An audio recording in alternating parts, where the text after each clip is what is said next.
নমস্কার। আজকে রবিবার।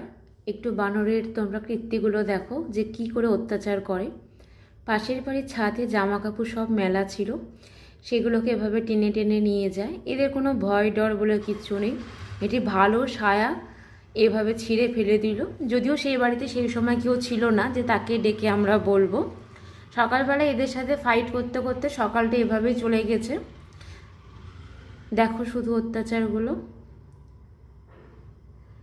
এত অত্যাচার এদের যে এখানে এদের অত্যাচারের বাইরে কোনো মানুষ জামা কাপড় রাখতে পারে না। দেখো ছিঁড়ে ফেলেছে, এবং কিছুক্ষণ পরে এটার কোনো হদিশই পাওয়া গেল না কোথায় গেছে।